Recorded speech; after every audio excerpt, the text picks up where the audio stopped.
Bill Gates, um dos homens mais poderosos do mundo, compartilhou 4 dicas poderosas que ele segue para otimizar sua leitura e aprender mais rápido. E essas dicas, elas podem transformar a forma como você lê e como aprende. E aqui, pessoal, a gente vai usar como base esse artigo da Forbes, Conheça as 4 regras de Bill Gates para otimizar sua leitura, que é de Lucas Teixeira, e também, como eu sempre trago um livro para vocês, tem esse excelente livro de recomendação, que é Como Ler Livros de Mortimer Adler, o Guia Clássico para uma Leitura Inteligente. Então, pessoal, é um livro que ele vai ensinar você a ler com mais eficiência, extraindo assim o máximo dos livros, vai ensiná-lo a fazer uma leitura sumária, verificando se aquele livro é bom ou não, e se vale a pena lê-lo de forma mais rápida ou mais lenta, de forma analítica, tentando absorver o máximo dele, ou se é um conteúdo mais tranquilo, como o de entretenimento, por exemplo, você faria apenas uma leitura rápida. E se você quer aprender a ler melhor, com mais foco e realmente absorver tudo que você está lendo, então te aguardo depois da vinheta.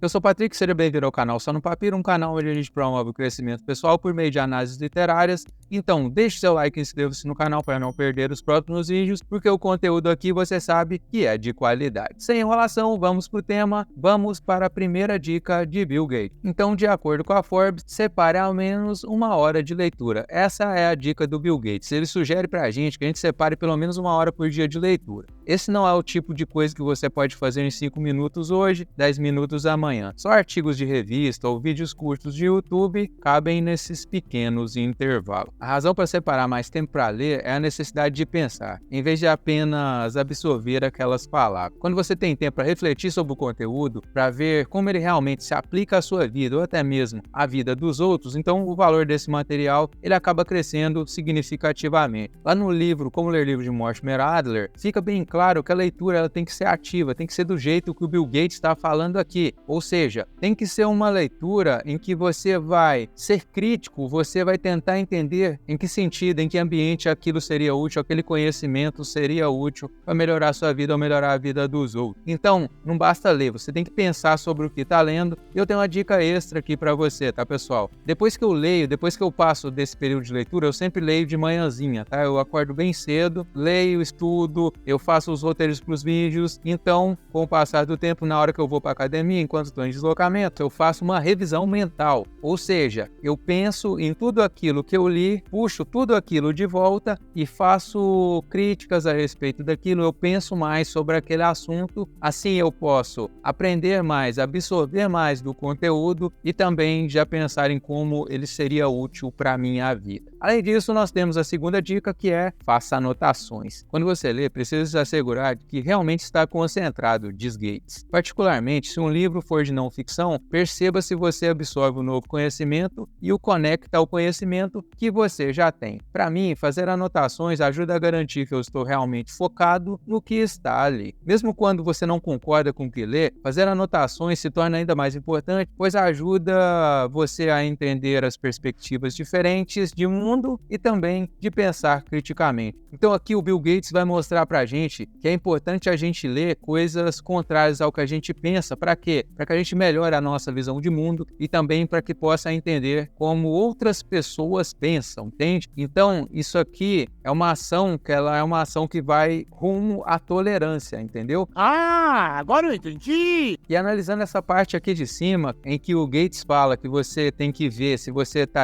absorvendo o novo conhecimento e conectando a outro, é a conexão neural. Quando a gente aprende alguma coisa, a gente conecta esse conhecimento a um conhecimento que a gente já tinha antes. Isso faz com que a gente se lembre daquilo de forma muito mais fácil. Na verdade, como funciona o nosso cérebro? É como se tivessem várias cômodas dentro do nosso cérebro. Cada cômoda tem diversas gavetas. Dentro das gavetas tem diversos organizadores. Então, o que acontece? Se tem um assunto, por exemplo, desenvolvimento pessoal, nós temos ali 4 gavetas, as 4 áreas da vida: área pessoal, social, a área financeira e também a área profissional. Em cada gaveta você vai trabalhar tipo de tema, entende? Então, quando você aprende aquele tema, o seu cérebro ele vai procurar ali aquela cômoda do desenvolvimento pessoal. A gente está falando sobre trabalho, ele vai lá para a parte profissional. Se é um exemplo que é interessante, ele vai guardar o exemplo ali naquela área, conectando com algum outro conhecimento que você já tem sobre o trabalho. Então é muito importante que você saiba isso. Para quê? Para que você possa forçar essa conexão, para que aquele assunto assunto ele não fique perdido e você não aproveite aquilo, para que você não leia à toa. Quando você for ler à toa, você vai ler alguma coisa de entretenimento, né? Não é que você não tem que ler para se entreter, mas quando você pega um livro de não ficção, como o Gates fala aqui, a melhor maneira realmente é essa que ele está falando, com essas dicas que eu também complementei aqui. Já a terceira dica, termine o que começou. Então ele fala, termine o que começou. Gates explica que ele evita começar qualquer livro que não consiga visualizar o fim. Essa regra pode ser difícil para algumas pessoas, mas há valor nela. Se você não completar um livro, corre o risco de perder pontos-chave ou até mesmo deixar lacunas de compreensão. Além disso, ainda que você ganhe conhecimento ao ler o livro parcialmente, fazer isso não permite que você absorva toda a visão do autor. Pessoal, Mortimer Adler, no livro Como Ler Livros, ele também falava que antes da gente criticar um livro, a gente teria que ter lido o livro em sua completude, entendeu? Para que a gente possa verificar se realmente aquilo que a gente pensou que era uma crítica é uma crítica. Da mesma forma que quando tem aqui um vídeo do YouTube, às vezes você chegou aqui, você viu 2 minutos de algum outro vídeo, aí você logo pensou, esse cara não sabe de nada, sei que ele tá falando uma baboseira. Aí quando passa ali mais 2 minutos, eu mostro os fatos daquilo, entende? Então a pessoa, ela por preconceito, ela achou que era besteira, saiu do vídeo, então acabou perdendo o que realmente era interessante para ela. E esse termínio que começou vai muito nesse sentido. Então, antes de criticar um autor, de criticar alguma pessoa, criticar algum vídeo em si, veja o vídeo inteiro, aí depois saia falando a crítica para os outros, tá? Agora, se é só para você, beleza, não tem problema. Agora, se você tá jogando aquilo pro público, aí você tem que ter analisado de forma mais completa, tá bem? Pelo menos é o que eu recomendo. Além disso, se você fizer essa leitura sumária do jeito que o Mortimer Adler fala lá no livro Como Ler Livros, dificilmente você vai cair nessa. E aqui, ele até fala também, ele evita começar qualquer livro que não consiga visualizar o fim. Ou seja, ele faz uma leitura sumária e a leitura sumária dele é tão boa que ele acaba pegando só livros interessantes, entendeu? Se você pegar para ler só livros que sejam interessantes para você, não vai deixar de ler nenhum por completo. Comigo aconteceu já, tem 2 livros que eu não li por completo. Tem Macunaíma, que eu li só um pedaço do livro, depois vi o filme para tentar pegar a base da ideia, tá bem? Que era um sujeito sem caráter nenhum, né? O cara ficou com a mulher do irmão, o cara não gostava de trabalhar, era um baita do vagabundo. E assim, pessoal, o tipo de escrita dele é muito chato, tá bem? Muito chata mesmo. E o outro é o Ego é o Seu Inimigo, que o conteúdo do livro, boa parte dele era interessante, só que o pessoal, os exemplos estavam muito chatos, muito maçantes. Hoje eu até não teria largado, hoje eu teria pulado os exemplos ali e focado na parte mais interessante. Seguindo, nós temos Encontre o Melhor Formato, que é a 4ª dica. Então o Gates vai dizer pra gente o quê? Ao longo do tempo, eu farei a mudança do impresso para o digital, diz Gates. Mas estou acostumado a me sentar à noite para ler frequentemente uma revista impressa ou um livro. Encontre o que faz sentido para você. Por quê? Porque assim você pode encontrar um estilo de leitura de que você goste e que seja mais confortável e provavelmente assim, lendo o que gosta, você lerá mais. Pessoal, aqui ele foi impecável, tá bem? Existem diversos formatos e o que acontece? Eu já até discuti isso aqui com vocês, que nós temos o formato físico, nós podemos ler um livro digital e nós podemos recorrer aos audiolivros. E pessoal, você pode até usar os 3 formatos de forma inteligente. Eu uso os 3 formatos. Patrick, mas como que isso funcionaria? Com livro físico, eu pego quando eu tô lendo num local mais tranquilo, num local que eu já tô acostumado, tá bem? Que tem uma boa iluminação. Por quê? Porque quando você pega aquele livro novinho, aquele cheirinho de novo, cara, cheiro maravilhoso, tá bem? É muito gostoso você pegar aquele livro nas mãos, você ler aquelas páginas. Tenho também o livro digital, que é um livro que é muito interessante quando você tá numa fila de banco, quando você tá esperando alguma coisa, quando você tá em viagem, ao invés de levar aquele trambolho, você vai viajar para um local distante, cheio de malas, você vai levar ali um monte de livros? Não, né, pessoal? A dica é você usar o celular, por exemplo, ou um Kindle, que você vai ter acesso a diversos livros na palma da sua mão, realmente. E acaba sendo interessante. No começo pode ser difícil, mas com o tempo você acostuma. Olha, quando você fala de hábito, não dá para você fazer uma coisa um dia, uma semana e já falar que aquilo não é para você, entendeu? Aí você não sabe se aquilo é para você ou não. Por quê? O hábito ele demora um certo tempo para se formar e tem um certo tempo para você verificar se aquilo realmente funciona para você ou não. Então eu recomendaria que se você vai tentar esses livros digitais, que você tente, você vai aumentando aos poucos, tá? Você começa com 5 minutos, depois com o tempo passa para 10, aí você passa para 20 minutos, vai subindo e assim, tenta isso por um mês, tá bem? Se em um mês não der certo, aí sim, você pode largar de vez o formato digital e ficar apenas no físico, físico ou também tem o formato de audiolivros para você. O audiolivro eu fiz um vídeo especial para vocês dando dicas sobre como tirar o máximo de proveito deles, tá bem? É um formato que é extremamente acessível, muitas vezes você tem a voz do autor narrando aquilo ali, né? O próprio autor narrando, e isso é muito legal, e você pode fazer enquanto está fazendo atividades físicas, enquanto está limpando a casa, fazendo comida, então você consegue extrair o conhecimento mesmo enquanto está fazendo outras tarefas. Se as outras tarefas você já faz de forma automática, já são hábitos, ela já não está gastando tanta energia, então essa parte do seu pensamento pode estar na outra coisa enquanto você faz essa tarefa mais automática. Eu já sei fazer atividade física, então para mim basta chegar e fazer. Eu não preciso ficar pensando antes de fazer em como vou fazer, entendeu? Já tenho tudo organizadinho na minha mente, então o audiolivro é maravilhoso para casos como esse. Então deixei aqui o link na descrição do livro Como Ler Livros de Mortimer Adler, que vai levar a sua leitura para um outro nível. Lembre-se dessas dicas do Bill Gates, são dicas que se você colocar em prática, realmente você vai ler muito mais. E pessoal, por meio da leitura você tem contato com diversos tipos de conteúdo, você pode aprender qualquer coisa, desde se entreter com fofoca, sei lá, até os livros mais profundos, vamos dizer assim, e livros mais práticos, como livros de autoajuda. Lembrando também que eu tenho os 3 livros, O Combatente, Mapeando a Realidade, o Reality, Como Chegamos Até Aqui, e Exército, A Verdade Nua e Crua. Se você chegou até aqui, você tem certeza que esse vídeo é muito interessante, então deixe o seu like, inscreva-se no canal se não é inscrito, ativa o sininho, compartilhe esse vídeo com aquele seu amigo que você sabe que gosta do tema, que gosta de livro. Eu sou o Patrick do canal Só no Papiro, por hoje é só aí, valeu!